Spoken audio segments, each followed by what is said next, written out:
Why are lesbians so depressed? I'm Ash. And I'm Lexa. Today we have a very empowering conversation to talk about, but before it becomes empowering, we have to talk about our Patreon. Yes, guys, if you haven't heard about our Patreon, then you haven't watched enough of our YouTube videos. Yeah, obviously. Our Patreon is Lesbian Sex Ed, and we cover basically lesbian sex education. So if you're a newbie in the lesbian scene or not, then our Patreon will definitely help you in your lesbian sex life. This is exactly what I wanted when I first came out. So. And what I needed as well. Skip the embarrassment, skip the awkwardness, and join our Patreon. And now back to the YouTube video. Why is it so disempowered, and who is disempowered? So I have had a bit of a hunch for a while now that a very, very large majority of queer people struggle with some kind of mental health issue. And I've noticed this a lot on TikTok, Instagram, people that I know. I swear almost every gay person I know has some kind of mental health issue. Lexa doesn't notice it for some reason. Nope, I have not been exposed to gay people specifically that are depressed or have mental illnesses. I don't like that word, so I don't. Mental health issues. Mental health issues or anything with the mental. I have never encountered that in my own personal life until I started dating Ash and got introduced to people in her life that do have all these things. It's also not on my phone. I'm not on that side of TikTok. I'm not on gay TikTok, believe it or not. I'm on astrology TikTok and random stuff. I'm not even on astrology TikTok. I'm on relationship TikTok, heterosexual. Yeah, you are on TikTok. Yeah, so you're on straight talk. I'm on straight talk. So I went and did some experiments for myself, got some of my own stats, and also did some research. So I can confidently say that I am correct. You made me feel kind of crazy for a second. I was like, no, I swear to God, all the gays are depressed and anxious, I swear. So I went and, before I did any other research, I did my own research by going on my Instagram story, and I made a poll about queer people. Do you have depression, anxiety, OCD, multiple things, or nothing? 690 people responded, so almost 700 people responded to this poll. 36% of people said that they had depression or anxiety. 14% said they had OCD or ADHD, and 44%, aka 307 people, said that they had multiple mental health issues. And only 6% of people, it's like 39 people, said nothing. So only 6% of my queer audience doesn't have any kind of mental health issues. That is a staggering amount. That means 94% do. So just anecdotally, from my experience, that is correct. Yeah, it's very interesting for me to see what people answered. And I also asked myself, how much of this is self-diagnosed, where the internet tells you that if you do this, then you must have X, Y, and Z, and then you just self-diagnose yourself. I wonder how many of those people are self-diagnosed. Probably a lot, yeah. But that being said, it's still the experience that they feel like they are having, so I still would view that as valid for terms of what we are going to be talking about. That being said, I wanted to give you some actual stats. So the Trevor Project, I read a bunch of stats that they took from LGBTQ plus youth. So like 18 and younger. So 40% of young LGBT people have considered suicide in the last year. 40%. 48% of LGBTQ plus youth reported engaging in self-harm. And 60% of transgender non-binary youth have self-harm.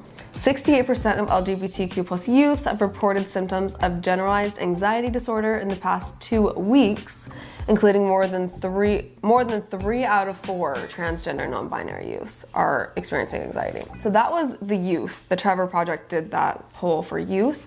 This one is by the Substance Abuse and Mental Health Services Administration, and they looked at LGBTQ plus people 18 and older. Lesbians and bisexuals were more likely than straight females to have binge drank in the last month, and 2 times as likely to have engaged in heavy drinking in the past month. So as you can see, the rates of suicide or suicide attempt or thinking is very, very high in the LGBTQ plus community. To me, that says that there's a problem. There's something that needs to be addressed here. But obviously there's some kind of something that is causing people to feel this way. Why are queer people experiencing this? There's a lot of reasons for this, but I thought first we'd kind of go into our own personal experiences, and then we can kind of draw like what is causing this. Yeah.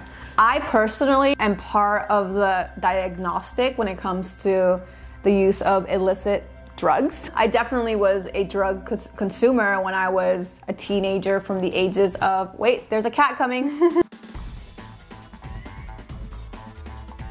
I was definitely a drug consumer from the age of, I believe, 14 to my early 20s. A lot of that, at least to my conscious understanding, had to do with me being able to feel a certain way when I am under the use of drugs. And specifically made it very easy for me to meet girls and talk to girls, and in general just be social. And drugs were that superpower that propelled me to do these things that I felt like I could not do when I wasn't under the influence. So that was my own personal reasons as to why I enjoyed and continued to use drugs. Do you think that your queerness or your like fear of how your family viewed you or anything like that had anything to do with it? Or no, I think my desire to have friends and have a partner were much bigger. I was firstly introduced to drugs through my cousin. That's when I had the first experience. But when I got into harder drugs, it was through my first girlfriend, or second girlfriend. And it helped me just be more open with her and feel connected to her, because I was so emotionally handicapped, to say. Drugs gave me that space and that capacity to connect and be in a way that I didn't think was possible without it. And maybe a lot of it had to do with me not feeling 100% confident in my sexuality. That could have been there. I think, so one of the the factors that I have seen in my reading from multiple different organizations about why queer people are so susceptible to drugs and to mental health issues is due to loneliness, and also this like feeling of maybe not feeling like they fit in, or like they have partners, like potential partners or friends or people who identify like them, or you know, anything like that, just feeling lonely in general with their sexuality. And so for me, I would say you maybe went the route of drugs. For me, in my experience, I went the route of feeling more depressed and anxious after I came out. So when I came out, it was a very difficult experience for me. I had been Mormon, very, very religious, was married in the temple, married to a man. And so when I decided the church wasn't true for me and that I was a lesbian, it was a really difficult process for me to leave, right? So I left and I felt so othered. I knew no queer people, like literally no queer people. I went from being super Mormon, working at the Mormon temple, like always raising my hand, always being the one in Relief Society to help with things. I was just the one always volunteering for things in church. Like I was so Mormon, to all of a sudden, like I left the church and I'm a lesbian. I felt like my chances of finding a woman to date were like so low. And also I felt like everybody would think I was a big pervert. I really did. I thought everybody would think I was the hugest pervert if they knew that I was queer. I would like burst out into tears at the thought of anybody even knowing that I was queer for like probably a year after I came out to myself. And so it was, yeah, a very isolating time period for me. And so to me, that fostered a lot of anxiety and depression symptoms. I personally don't love the idea of saying just because you feel this at a certain time in a certain time period of your life, you are this. Like I don't believe that I am depression and anxiety, that I have depression and anxiety. I think that I've had certain time periods of my life where that was a symptom of things that were going on in my life. So I don't like this idea. I like that people are starting to focus on mental health, but I don't like that they're like making you into your diagnosis. Yeah, like it's who you are as a person. Yeah. One thing I do relate when you were sharing about feeling lonely, but more than that, just isolation. For me, that was definitely there, but in the domain of my family, I just felt weird and not normal compared to them and their lifestyle. And that caused me to really prioritize friendships. Now that I think about it, that's why I valued my friendships so much. It's because I didn't feel like I had a place with my family. Yeah. And they couldn't understand and they couldn't relate.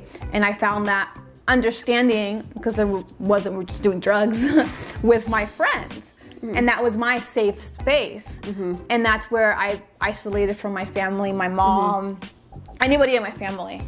And Yeah, so. Yeah, I would say I also pushed my family away too, before I even came out to them. I already assumed in my mind that they would disagree with me and that they would think that I was like this bad person. I already assigned meaning to how they were gonna respond. And so because of that, I kind of like pushed myself away from them and avoided them, which was just not helpful. It was not. Same. No. I did the same thing with my mother specifically, and I created a story and I assigned a meaning, and I already knew how she was going to react, and I already knew how she felt, when none of it was true. And I discovered that 10 years later after the fact through self-improvement and this landmark forum I did, but it took that to realize. Yeah, so I want to just briefly go over what the main causes are that I've found on those two websites that I looked at, the Trevor Project and the Substance Abuse and Mental Health Services Administration. They went over some of the things that are causes for queer people experiencing this in higher numbers. And the main reasons would be isolation from family and friends, like we were saying, either being disowned or unaccepted by your family members and friends, or sometimes you are the one, like us, to push yourself away from your family and friends because you assume that they're going to respond a certain way. Loneliness, so again, like not feeling like you know any other queer people around you, no romantic interests, like you might think, I'm never going to fall in love, or I'm never going to find somebody that I really like, I might as well just settle because I'm never going to find somebody. People feel separate and different, so they lean into this like victimhood mentality of like, I'm so different and everyone's going to judge me and I'm so weird, and then you don't see anybody representing you on TV and movies, or maybe the one queer person you see like does not. For me, I would say there's very, very few representations that I relate to personally in the media. And then also there's the stigma, right? So people grow up in a religion or a culture that doesn't accept queerness, or that has taught that queerness is not the way to go, and then they've had that projected onto them, so then they project that onto others around them, and they assume that people are going to judge them and hate them.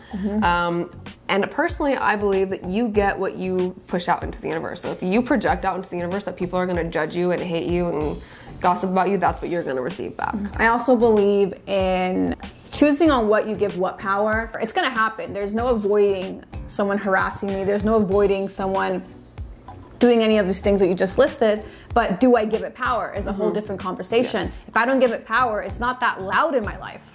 It's really just noise.